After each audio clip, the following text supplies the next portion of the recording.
안녕하세요. 저는 얼마 전 남편과의 결혼 생활을 끝내고 혼자가 된 30대 후반의 여성입니다. 살다 보면 성격이 맞지 않아 이혼을 선택하는 경우가 많은데 저의 경우 남편의 바람 때문에 이혼을 했습니다. 더 정확히 말하자면 바람을 피우고 있던 남편이 큰 욕심을 부리게 되면서 손에 쥐고 있다고 생각했던 것들을 다 잃게 만들었습니다. 아마 남편은 상간녀를 보고 새롭게 찾아온 사랑이라고 믿었을 텐데 상간녀의 정체를 알고 난 뒤 바닥을 치며 후회하는 남편의 모습을 아직도 잊을 수가 없습니다. 겸손하지 못했던 남편은 그동안 이룬 것들을 한순간에 다 잃고 저에게 뒤늦게 잘못했다며 기회를 달라고 했으나 분에 넘치는 기회를 날린 건 너 자신이라고 똑똑히 알려주었습니다. 남편은 저와 만나기 전부터 아빠 회사에 재직 중이었습니다. 아빠가 작은 회사를 하나 운영하고 계셨는데 중소기업이었지만 탄탄한 회사였어요. 아빠는 처음부터 제가 아빠 회사에 들어오길 바라셨으나 저는 대학 졸업 후 원하는 회사가 따로 있어서 다른 회사로 취직을 했습니다. 그런데 남편을 어떻게 만나게 되었냐고요? 아빠 회사에 종종 찾아갔는데 그때 남편을 몇 번 마주쳤습니다. 남편은 아빠 회사에서 실력 있는 직원으로 인정받고 있었습니다. 제가 회사 복도에서 몇 번 왔다 갔다 하는 걸 보고는 처음에는 신입으로 알았다고 했어요. 혹시 어느 부서 직원이세요? 네? 그게 이번에 새로 들어온 직원인가? 저 이 회사 직원 아니에요. 아, 그래요? 실수했네요. 죄송합니다. 이게 남편과 처음 나눈 대화였습니다. 저도 일이 바빠서 아빠 회사에는 자주 찾아가지 못했는데 가끔 아빠를 보러 회사를 찾아갈 때 기가 막히게 남편과 마주쳤어요. 그게 인연이 되어 서로 연락을 하며 지내게 되었고 연인 사이가 되었습니다. 한두 번 보고 서로 반해서 사귄 건 아니고 오며 가며 얼굴 보고 인사도 하고 대화도 나누면서 처음에는 그냥 연락만 하다가 본격적으로 사귀게 된 건 알고 지낸 지 6개월 정도 지나서였습니다. 친정에 이 사실을 말씀드렸는데 아빠도 좋아하셨습니다. 남편이 그만큼 회사에서 능력이 좋았으니까요. 열심히 일하는 직원이다 보니 아빠도 그 성실함을 인정해 주셨어요. 남편과 결혼할 때 저희는 양가 도움은 받지 않고 준비했습니다. 둘 다 직장도 있고 모은 돈도 있어서 남들처럼 평범하게 식을 올렸어요. 남편은 저와 결혼 후에도 여전히 회사 일에 열심히였는데 친정이 좀 여유가 있다고 해서 지원을 받거나 그러진 않았습니다. 저는 회사에서 출장이 좀 잦은 편이었는데 해외로 출장을 가게 되면 길면 일주일이 넘기 때문에 남편은 혼자서 친정 부모님을 찾아뵙고 함께 식사를 하거나 자주 안부 전화도 드렸습니다. 제가 출장 중 남편이 영상통화를 걸어왔는데 화면에 친정 부모님이 보여서 깜짝 놀란 적이 있었어요. 자기야, 지금 어디야? 나 지금 장모님하고 장인어른 모시고 밥 먹으러 왔어. 화면 보여? 엄마. 지은아, 밥은 먹었어? 그럼요. 그런데 뭐 드시고 계셨어요? 지금 한우 먹으러 왔어. 여기 너무 맛있다. 너 출장 갔다 오면은 우리 다 같이 또 오자. 네. 지은아, 끊어야겠다. 나 고기 구워야 하니까. 이따 저녁 때 또 통화하자. 고마워.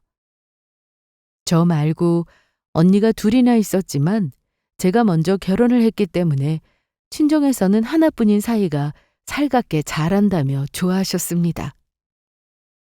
아빠 회사에 다니고 있으면서 그 어떤 요행도 바라지 않았던 남편이었기에 친정 부모님은 남편을 많이 아껴주셨습니다.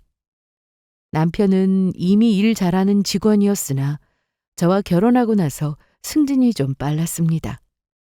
제가 남편을 만났을 때 그 당시 남편의 직급은 대리였는데 결혼 후 과장으로 승진을 했고 근무 평가가 우수해서 차장까지 승진을 했습니다.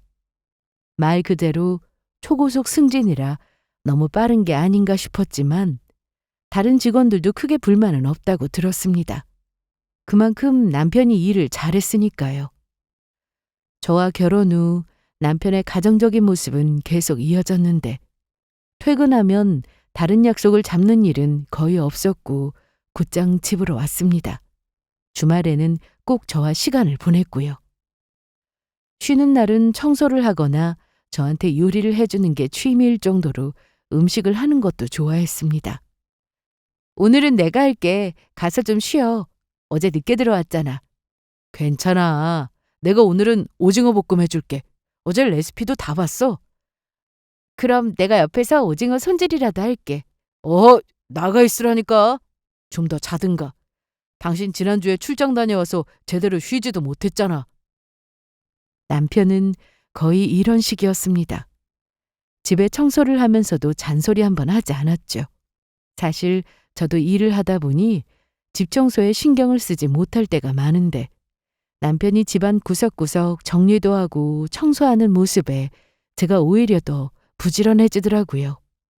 그래서 저희 집은 항상 깨끗하고 흐트러질 때가 없었습니다.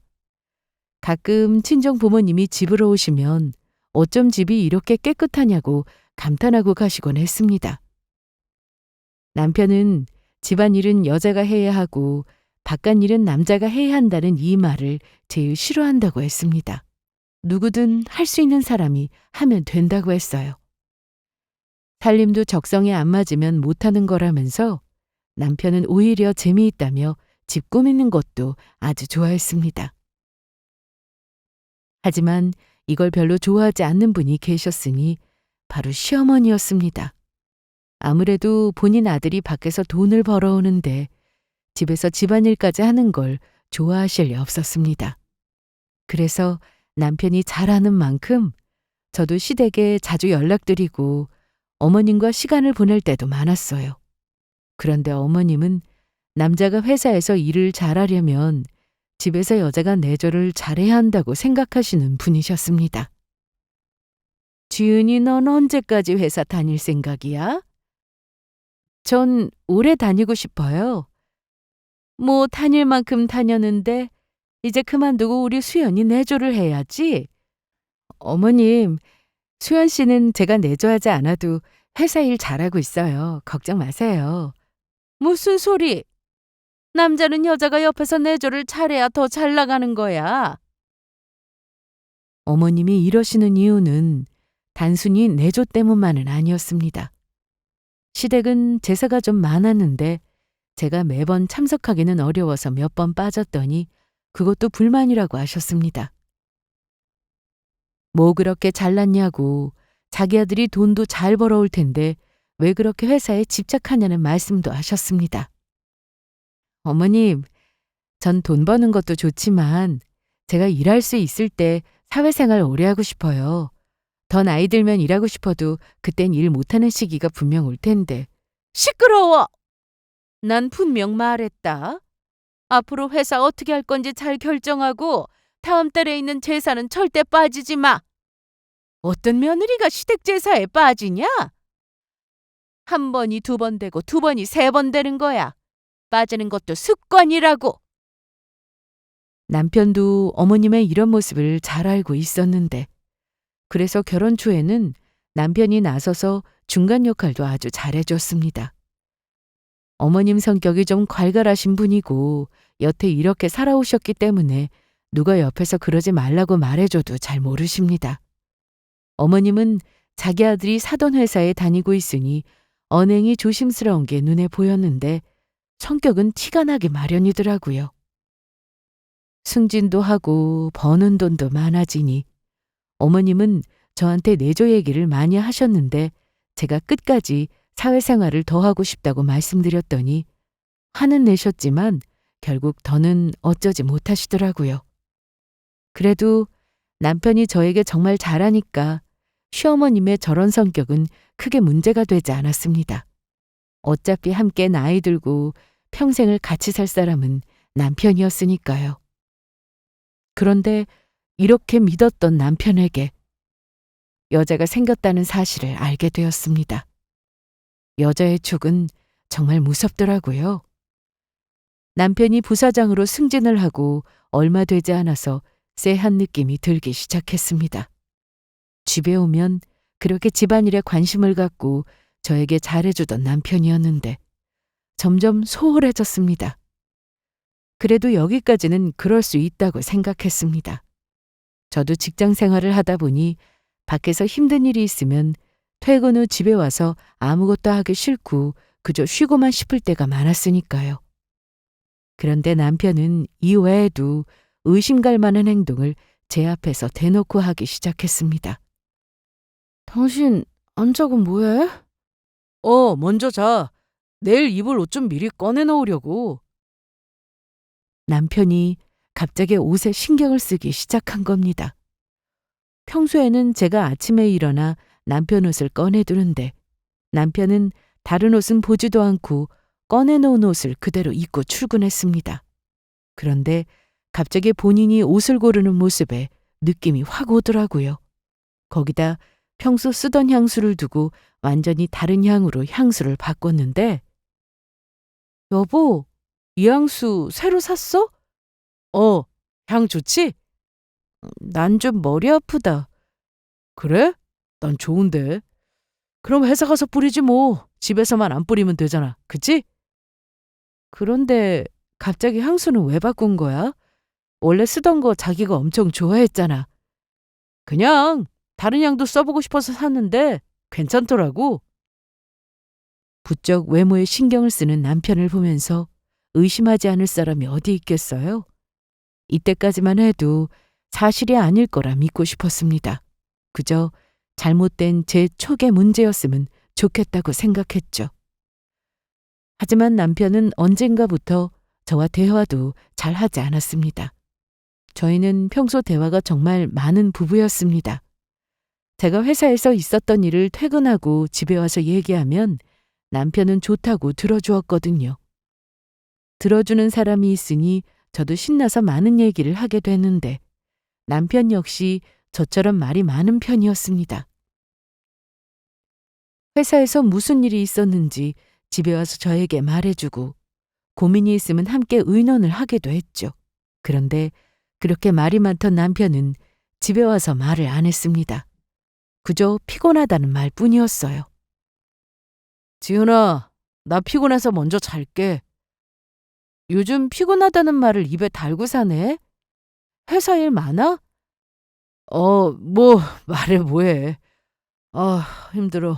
푹 자고 싶다. 그래, 알았어. 얼른 자. 힘들다는데 무슨 말을 하겠습니까? 그런데 피곤해서 먼저 자겠다는 남편은 저 몰래 이불 속에서 핸드폰을 할 때가 많았습니다. 남편은 핸드폰을 잠그지도 않고 집에 오면 항상 두는 곳이 있었어요. 하지만 손에서 핸드폰을 놓지 않고 쉬지 않고 들여다보길래 정말 뭔가 있구나 싶었습니다. 심지어 전화가 와도 제 앞에서는 받지 않았습니다. 중요한 전화라면서 나가서 통화를 하고 들어오는 일이 많았는데 이런 행동을 하는 남편을 보고 수상하지 않다고 느낄 사람이 있을까 싶네요. 자기야, 무슨 전화인데 나가서 받아? 회사 일이야. 주말에도 회사에서 전화가 와? 급한 일이라. 그럼 그냥 여기서 통화하지. 뭐 어디서 통화하면 어때서. 자기는 별걸 가지고 트집이야. 저는 그냥 말한 건데 남편은 오히려 발끈해서는 저에게 더 뭐라고 했습니다. 결정적으로 제가 아무 증거 없이 남편의 바람을 확신하는 일이 있었는데요. 제 생일 때 남편이 가고 싶은 식당이 있으면 알아보라고 해서 바쁜 남편을 대신해 제가 예약을 해두었습니다. 생일이 한 달도 더 남았지만 제가 가보고 싶었던 식당은 예약이 금방 차는 곳이라 미리 알아보고 예약을 해야 했어요. 그래서 예약 후 남편에게 예약한 식당이 어딘지 알려줬습니다. 자기야, 여기 봐봐. 여기로 예약했어? 거기는 맛없는데. 자기 이 식당 가본 곳이야? 어? 아니, 우리 회사 직원한테 들었어. 그 직원이 거기 맛없다고 그랬다고? 내가 말을 잘못했네. 맛이 없다고 하더라고. 유명하긴 한데. 남편은 순간 당황하며 놀라는 기색에 역력했는데 제 느낌은 남편이 그 식당을 가본 것 같았습니다. 줄 서서 먹어야 하는 맛집도 질색하는 사람인데 한참 전에 예약해야 갈 수 있는 식당을 남편이 가봤다면 절대 본인이 알아보고 간 건 아니라는 생각이 들었어요. 여자의 직감이 무섭다는 걸 이번에 더 확실히 알게 되었는데 남편 몰래 핸드폰을 들여다보다가 바람을 확인했습니다. 상간녀와 문자를 주고받은 내용을 보고 저는 너무 충격을 받았는데요. 상대는 남편과 나이 차이가 10살이 훌쩍 넘는 젊은 여자였습니다. 이때는 정말이지 남편이 정신이 나갔다고 생각했습니다. 이 여자와 해당 식당을 갔다는 건데 배신감에 손이 덜덜 떨리고 화가 나 견딜 수가 없었습니다. 남편은 제가 눈치를 채고 있다는 걸 전혀 몰랐습니다. 본인이 하는 말은 제가 있는 그대로 다 믿는다고 생각하는 것 같았죠. 저는 남편의 외도 사실을 알고 나서 평상심을 유지하며 평소처럼 행동하려 했었습니다. 퇴근 시간이 늦어지길래 일이 바쁘냐고 물어보면 남편은 이런저런 핑계를 대기 바빴는데 제가 전화를 하면 회의 중이라고 하거나 운전 중이라며 전화통화를 길게 하지 못한다고 할 때가 많았습니다. 나 오늘 늦어. 먼저 자. 얼마나 늦어? 일 많아?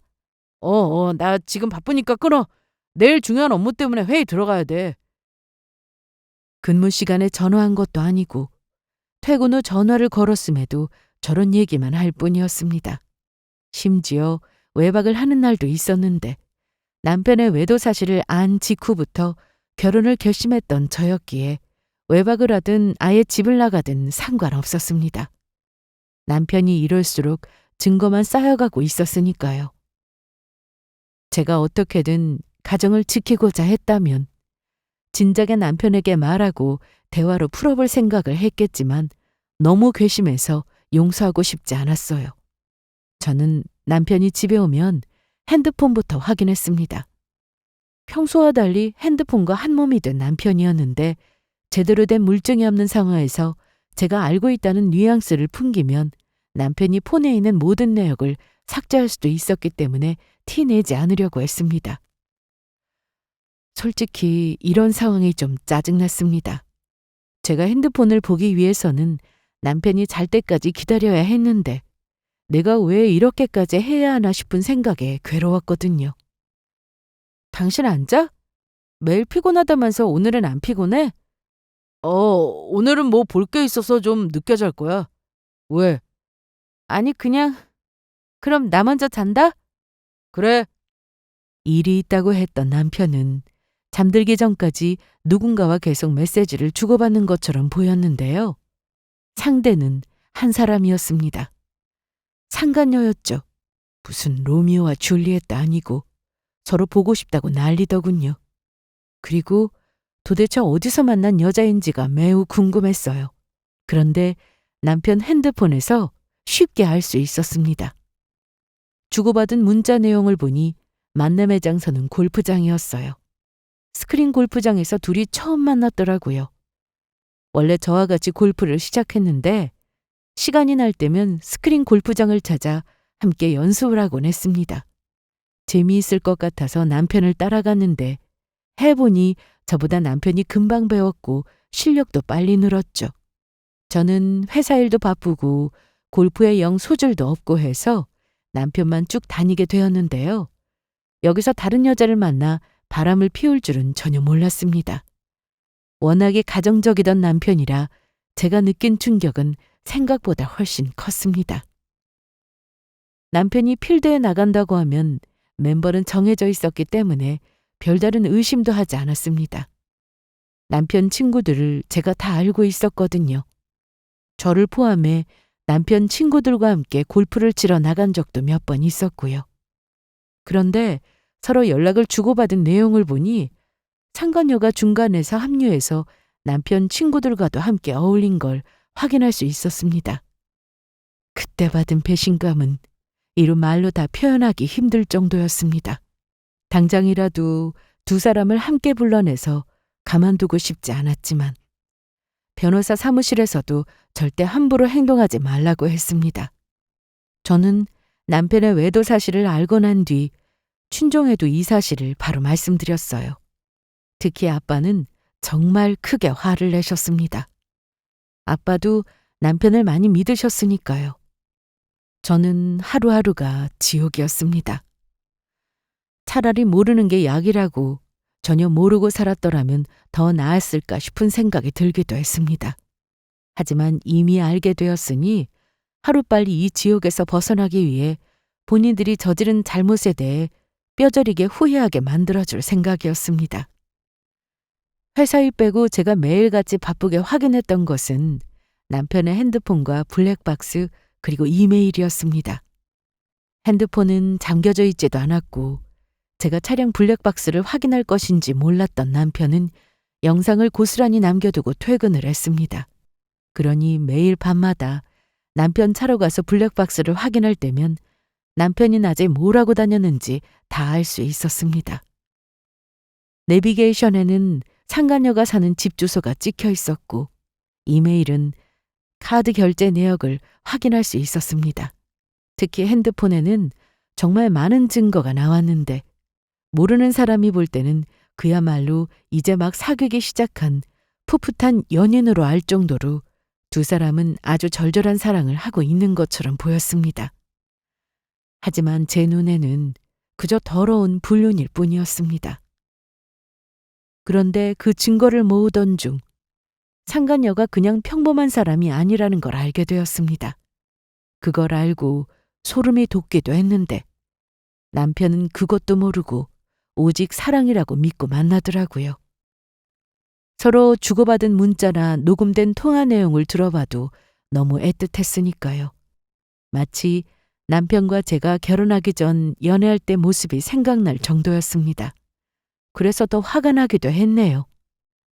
그러던 어느 날 남편이 퇴근 후 집에 와서 저에게 이런 얘기를 했습니다. 요즘 회사 일이 너무 많아서 힘드네. 아, 그래?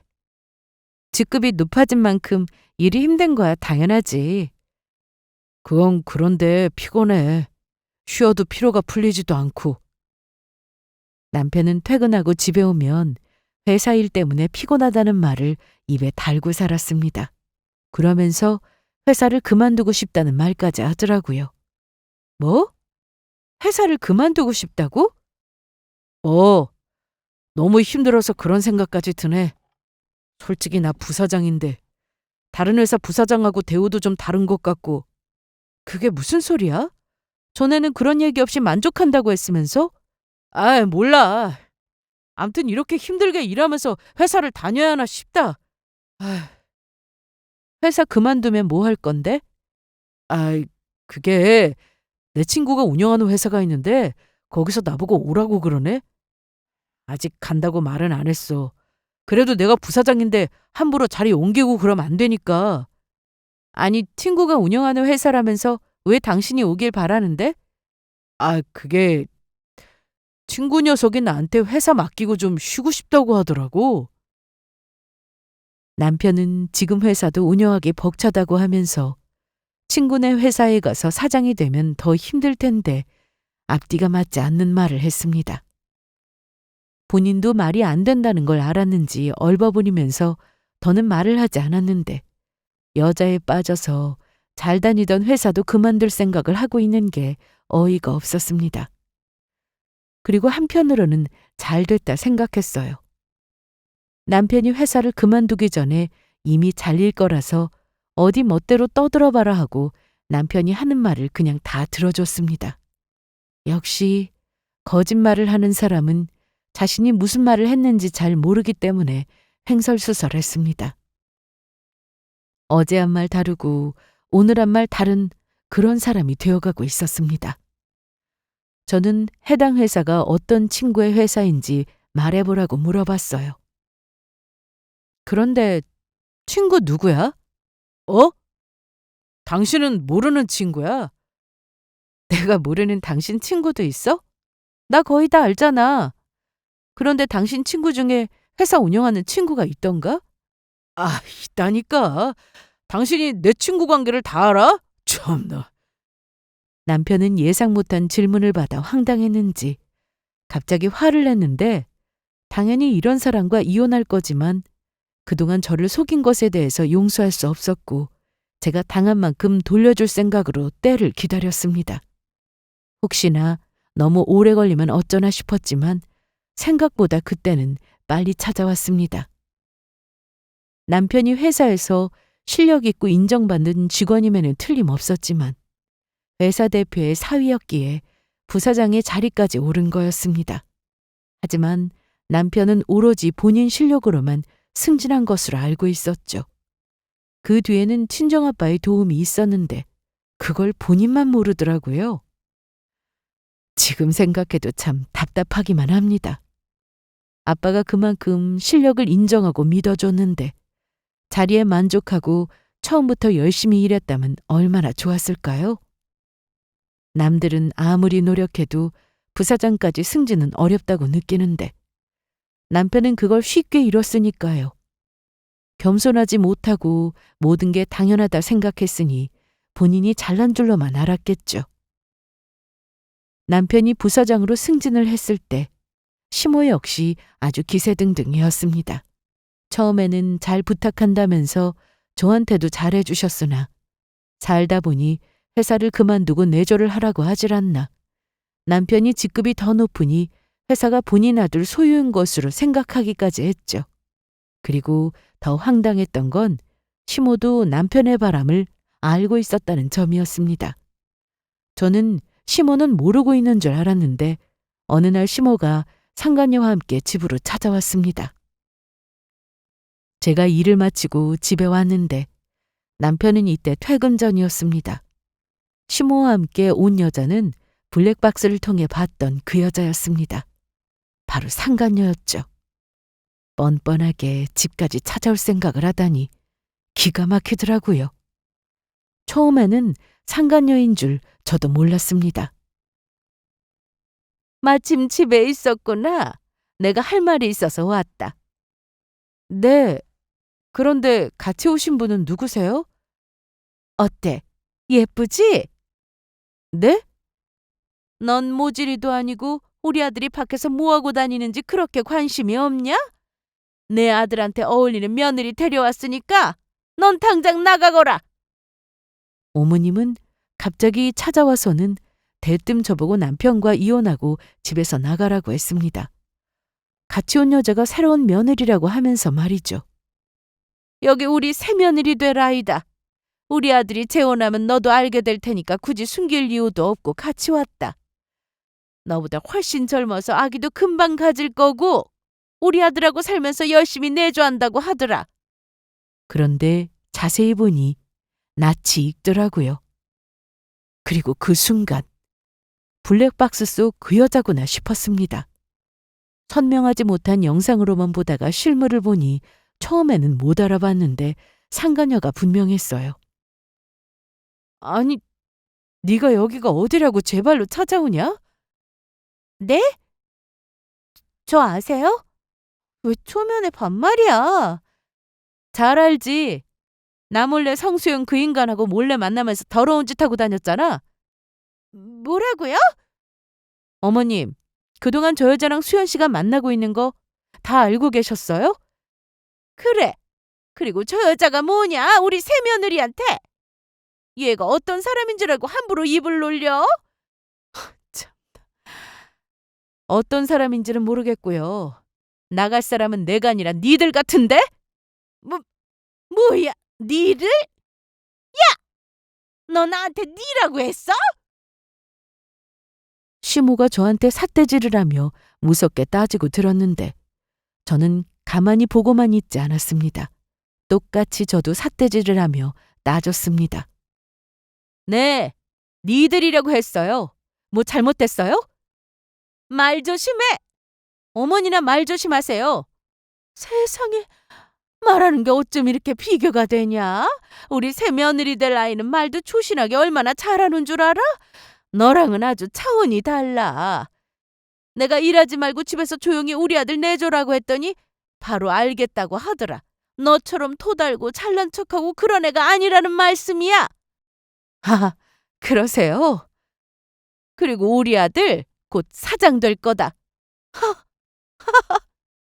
사장이요? 너 지금 비웃었냐? 저도 모르게 웃음이 나와버렸네요.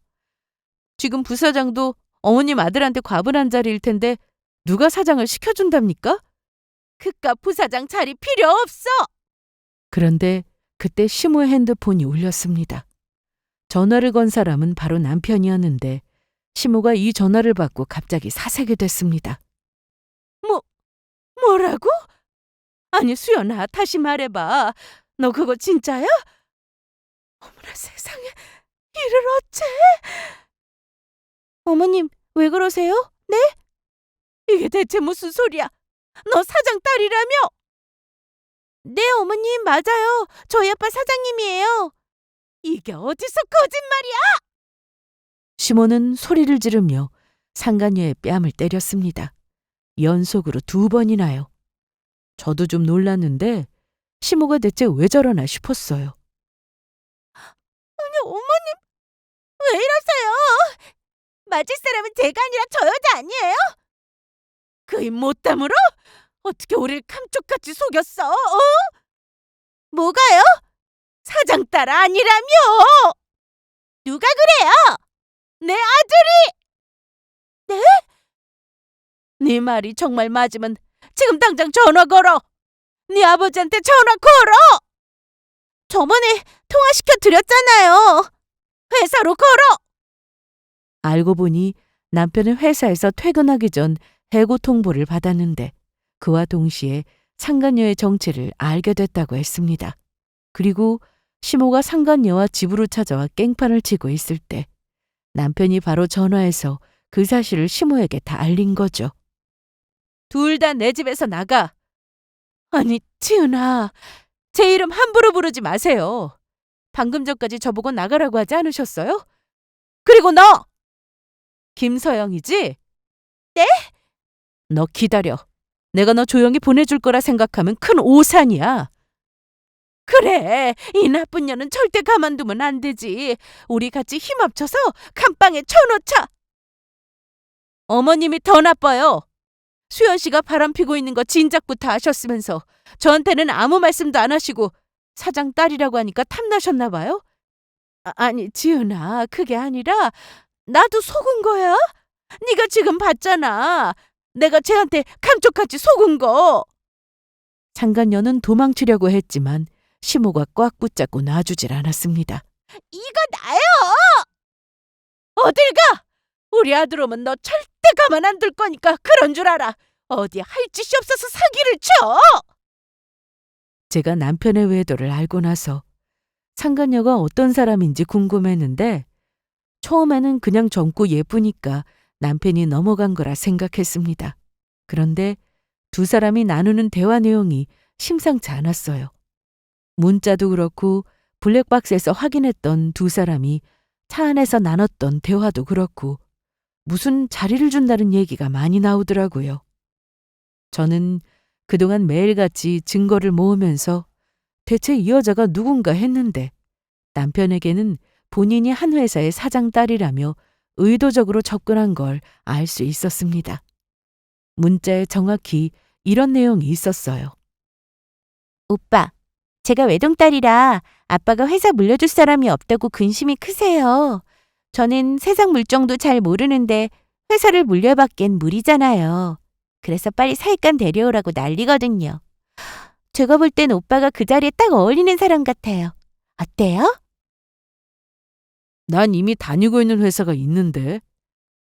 오빠 그 회사에서 사장도 아니고 부사장이라면서요? 우리 아빠 회사로 오면 바로 사장 자리에 앉을 수 있는데 더 좋은 거 아닌가? 문자에는 회사 이름까지 언급되어 있었는데 그 회사를 검색해 봤더니 회사 대표라는 사람의 성과 상간녀의 성이 같았습니다. 그래서 저도 처음에는 상간녀가 사장 딸인 건 맞다고 생각했는데 아빠가 여러 회사와 거래를 하셔서 해당 회사 대표에 대해서도 알아보신 모양이더라고요. 실제 그 회사 대표에게 외동딸이 있는 건 맞았지만 나이도 많고 결혼해서 아이까지 있는 유부녀라고 했습니다. 그래서 아빠와 저는 남편이 사기꾼한테 속고 있다는 걸 알게 된 거죠. 그것도 모르고 여자한테 빠져서 사장 자리에 앉아보려고 한 건데 욕심이 화를 부른다고 다 남편이 자초한 일이었습니다. 남편은 그야말로 헛똑똑이었습니다. 공부 잘해서 머리만 좋으면 뭐합니까? 조금만 더 알아보면 그 여자가 일부러 접근했구나, 사장 딸도 아니구나라는 것을 알 수 있었을 텐데 그만큼 남편이 그 여자한테 푹 빠져 있었다는 겁니다. 그렇게 시모와 상간녀가 집에서 난리를 피우는 동안 남편은 집에 왔고 집에 시모와 상간녀가 있는 걸 보고 깜짝 놀랐습니다. 엄마, 여기 있었어요? 그래. 내가 인형 꽉 잡고 있었다. 사기죄로 고소해야지. 엄마, 여기서 뭐 하셨어요? 지은이한테 뭐 하셨냐고요? 그게... 야, 그걸 말해야 알아? 지금 상황 보면 모르겠어? 집 꼴을 봐. 당신 어머니가 나보고 당장 이 집에서 나가라고 하면서 이혼하라고 했는데 내가 못한다고 했더니 집안 물건을 하나씩 부시더라? 저기, 지은아. 엄마, 지금 저 지은이랑 얘기 중이잖아요. 그래, 알았어. 지은아, 지금 뭔가 일이 잘못된 것 같아. 회사에서 날 이런 식으로 해고하면 안 되는 건데. 아니? 이제야 제자리로 돌아온 것 같은데? 뭐? 애초에 너는 그 자리에 어울리는 사람이 아니었어. 그러니 이 사단이 난 거겠지. 젊은 여자가 그렇게 좋았냐? 그런데 왜 한 번도 의심을 하지 못했어? 자기 아빠가 회사를 운영하는 대표인데 뭐가 아쉬워서 너처럼 늙은 아저씨한테 만나자고 했겠니? 안 그래? 네가 아직도 20대 청춘이라 생각한 거야? 저기, 지은아, 내가 일단 설명을 할게. 나도 피해자잖아. 쟤한테 감쪽같이 속은 건데 나한테 너무하는 거 아니야? 작정하고 속이는데 내가 무슨 수로 아냐고. 헛소리하지 마. 네가 정신이 똑바로 박힌 사람이었다면 여자가 먼저 말 걸고 수작 부려도 단번에 거절했었어야지. 좋다고 받아준 건 너잖아? 회사는 어떻게 된 거야? 나 사표 쓴 적도 없는데 내가 왜 나가야 돼? 잘 된 거 아니야? 너 나한테 회사 그만두고 싶다고 노래 불렀잖아. 회사에서 알아서 나가라고 하니까 더 잘 됐지. 남편은 이날 모든 사실을 알고 제 앞에서 바로 무릎을 꿇었습니다. 애초에 상간녀 아빠의 회사라는 건 존재하지 않았어요. 말 그대로 상간녀는 사기꾼이었는데 그동안 바람 피우면서 남편은 가진 돈 다 퍼주고 명품백 사주고 난리도 아니었습니다. 남편 카드 내역서를 보면 몇백짜리 명품백을 많이도 샀더라고요. 어디 그뿐인가요? 회사 법인카드를 가지고 개인적으로 사용한 것도 걸려서 남편은 회사에서 잘리면서 그동안 사용한 카드 내역에 대해 배상까지 해줘야 하는 상황이었습니다. 상간녀는 남편을 속이고 빼먹으려고만 하는 그야말로 꽃뱀이었습니다. 나중에 한 사실인데 남자 하나를 꼬셔서 마음을 뺏는 건 물론 재산과 금전 그리고 가정까지 파괴하고 모든 걸 다 뺏고 나면 또 다른 상대를 찾는 사기꾼이었습니다. 어머님은 자기 아들이 사장이 될 거라고 생각하고 제가 남편하고 이혼하길 바라셨는데 원하는 대로 이혼해드린다고 했습니다. 치은아, 그 문제는 다시 생각해보자. 내가 경솔했어. 왜 그러세요? 이혼하라고 그렇게 난리를 쳐놓고? 내가 몰랐잖아. 알았든 몰랐든 사람이 어쩜 그렇게 간사해요? 원하시는 대로 이혼해드릴 테니까 당장 이 집에서 나가세요. 이날 저희 집은 그야말로 난장판이었습니다. 아끼는 도자도 깨고 책도 찢어지고 유리로 된 거실 테이블도 금이 갔습니다. 시모가 얼마나 난동을 부렸는지 짐작이 가시죠? 그 옆에서 상간녀는 입꼬리를 한쪽만 올리고는 저를 보고 비웃고 있었는데 이제부터가 시작이었습니다.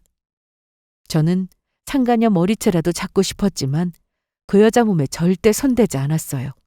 나중에 문제가 될 수 있다고 하더라고요. 그리고 문제가 없다고 해도 더러워서 손대기 싫었습니다. 시모가 뺨을 때려주긴 했지만 그동안 타들어간 제 속이 그 정도로는 풀리지 않았기에 마음 같아서는 분이 풀릴 때까지 때려주고 싶었으나 꾹 참았습니다. 그래서 소송으로 위자료까지 제대로 받아낼 계획이었습니다. 돈보다는 판결문이 간절했습니다. 남편은 옆에서 계속 사기꾼이니까 상간녀 소송은 말도 안 된다고 했지만 그동안 저 몰래 둘이 만나서 한 짓을 생각하면 상간녀 소송은 꼭 해야 했습니다. 저는 그날로 남편 짐을 대충 챙겨서 시댁으로 보내버렸는데 그래도 남편이 마지막 양심은 남아있는지 재산은 손대지 않겠다고 하더라고요. 그런데 재산이랄 것도 없었습니다. 저희는 양가 도움 없이 결혼을 했고 둘 다 맞벌이를 했기 때문에 생활비를 공동으로 부담하고 나머지는 각자 관리를 하며 살았습니다. 남편은 직급도 높았고 중소기업이긴 하지만 연봉이 높은 편이었습니다. 그런데 모아놓은 재산은 그 사기꾼 상간녀한테 다 털리고 없었죠. 이혼을 하게 되면 재산 분할을 해야 하는데 어떻게든 악착같이 제가 가진 돈까지 뺏어갈 줄 알았던 남편은 오히려 반대였습니다. 내가 너한테 큰 잘못했으니까 집은 손대지 않을게. 그리고 내가 너한테 줄 돈이 없다. 돈이라도 많이 모아놨으면 너한테 다 주고 싶은데. 남편이 저런 말을 하는 건 다 이유가 있었어요. 불쌍한 척이라도 하면 제가 마음을 돌릴 줄 알았던 거죠. 남편은 제 성격을 잘 알고 있었습니다. 제가 평소 마음이 약해서 싫은 사람에게도 모질게 하지 못했는데 자기에게도 그렇게 할 거라 생각했던 모양이었어요. 하지만 이번엔 남편이 잘못 짚었습니다. 아무리 마음이 약해도 다른 여자랑 넘지 말아야 할 선까지 넘은 남편 놈을 어떻게 용서하고 다시 받아주나요? 말도 안 되는 소리입니다. 그래서 저는 예정대로 이혼 소송과 상간녀 소송 모두 진행하게 되었습니다. 그러자 남편은 역시나 본색이 드러나더라고요. 회사를 마치고 집에 왔는데 시댁에 갔던 남편이 찾아왔습니다. 왜 왔어?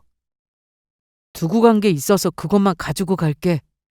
입을 옷이 없다며 금방 챙겨서 나간다고 하기에 들어오게 했는데 사실 완전히 이혼하기 전이라 남편을 집에 못 들어오게 하는 건 안 된다고 하더군요. 꼴 보기 싫었지만 들어오게 했습니다. 남편은 들어와서 안방으로 들어가더니 옷장에 걸린 옷들을 하나씩 빼서 가방에 넣기 시작했는데 벌써 다 싸고 나왔을 시간인데 시간이 너무 오래 걸리더라고요. 아직 멀었어? 좀 시간이 걸릴 것 같네. 짐 다 챙긴 것 같은데? 저기 지은아. 왜? 내가 염치 없지만 이 옷 말이야. 다시 생각해주면 안 될까? 내가 집까지 줬잖아. 야, 네가 미안해서 잘못해서 주고 싶다고 해서 준 거잖아. 그래, 그건 맞는데 집까지 줬으면 너도 양보해야 하는 거 아니야? 뭘 양보해? 내가 걔랑 정리했어. 나 아무 사이도 아닌데 상관이 없어서 그건 왜 해? 지금 계속 만나고 있든 헤어졌든 상관없어. 너희가 불륜을 저지른 건 변함없는 사실이니까. 너 정말 이럴 거야? 우리가 같이 산 세월이 있는데 내가 그깟 실수 좀 했다고 이렇게까지 해야겠어? 나도 억울하고 분해. 화나서 미치겠다고. 어린 여자한테 속은 걸 생각하면 진짜... 장인어른 언제 오셨어요? 장모님도 계셨어요? 친정 부모님은 혼자 있는 제가 걱정된다며 며칠 전부터 집에 와 계셨는데 남편은 그것도 모르고 이 큰 소리를 쳤던 겁니다. 우리 지은이가 알아서 하고 싶다고 해서 내가 참고 있었는데 지금 이게 뭐 하는 짓인가? 뭐가 그렇게 억울하고 분해? 우리 지은이보다 더 억울해? 사람 속여가며 뒤에서 몰래 다른 여자 만나고 다닌 주제에 어디서 억울하다는 말을 함부로 하나? 아빠는 이날 화를 참지 못하시고 남편의 멱살까지 잡으셨습니다. 부사장씩이나 됐으면 막중한 책임감을 가지고 일을 더 열심히 해야지. 직원들은 눈이 없나? 회사에서 자네가 어떻게 일했는지 모르는 직원들이 없어. 툭하면 자리 비우고 나가고 법인카드 마음대로 쓰고. 내가 너 오늘 절대 가만 안 둬. 장인어른, 왜 이러세요? 지은아, 좀 말려봐. 엄마나 저나 아빠를 말릴 수밖에 없었습니다. 집에 남편이 사용하던 골프채가 있었는데 아빠가 그걸 손에 들고 계셨거든요. 이러다 정말 큰일 날 것 같다 싶어서 아빠를 어떻게든 말렸는데 남편은 많이 무서웠는지 눈물에 콧물에 얼굴이 아주 엉망이었습니다. 잘못했습니다, 장인어른. 잘못했어요. 당장 나가! 그리고 소송 취하! 꿈도 꾸지 마! 네, 그럴게요. 빨리 안 나가? 저 지금 나가고 있어요. 지은아, 내가 전화할게. 전화하는 순간 너 있는 곳으로 쫓아갈 테니까 우리 딸한테 한 번만 더 전화하고 찾아오면 그땐 정말 가만 안 둬. 네, 알겠습니다. 그럴게요. 저는 그날 이후로 소송에 많은 시간을 써야 했는데 그래도 좋은 변호사님을 만나 수월하게 소송이 진행될 수 있었습니다. 상간녀의 변호사는 앵무새처럼 같은 말만 반복했는데 너무나도 빼박인 증거 앞에서 무슨 말이 필요하겠습니까? 6개월에 가까운 시간 동안 모든 소송은 잘 마무리가 되었는데 저는 두 사람에게 위자료도 받았고 특히 제가 그토록 바라던 상간녀의 판결문도 나왔습니다. 소송 중 알게 된 사실이 하나 있는데 상간녀가 참 대단한 사람이더라고요. 남편한테만 사기를 친 게 아니었습니다. 이미 전과도 있는 사람이었어요.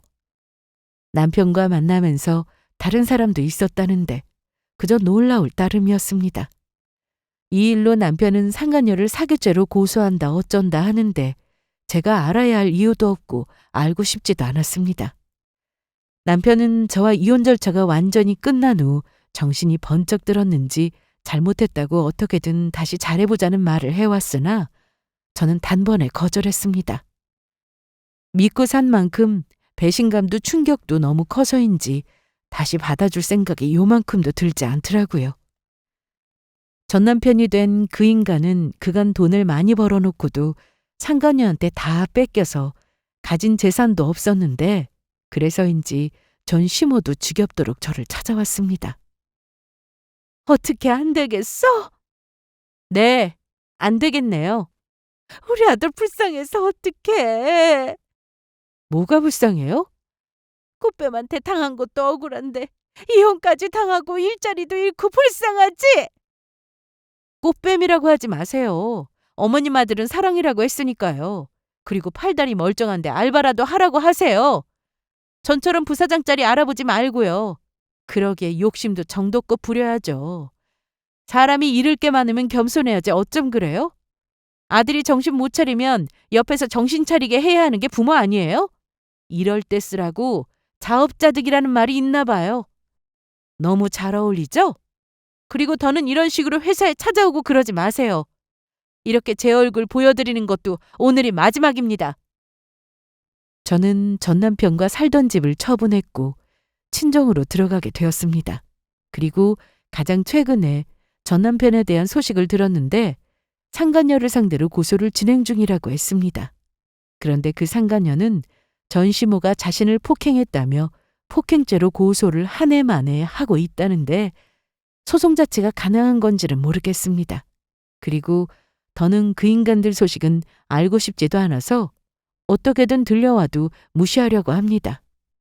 저는 그동안 힘든 시간을 겪어야 했지만 회사에서 근무평가가 좋게 나오면서 얼마 전 승진을 하게 되었습니다. 그리고 아빠의 회사 역시 잠시 동안 내부가 좀 시끄럽긴 했으나 그래도 부사장 자리에 알맞은 분이 오시게 되면서 전보다 더 안정적으로 운영되고 있습니다. 전 남편과의 결혼 생활은 제 인생에서 지우고 싶은 부분이었지만 그래도 살면서 시련 한번 겪어보지 않은 사람이 어디 있겠어요? 그래서 저는 과거는 잊고 앞만 바라보며 다시 제 인생을 잘 살아보려고 합니다. 끝까지 제 사연을 들어주셔서 감사드리고 여기서 이만 마치도록 하겠습니다.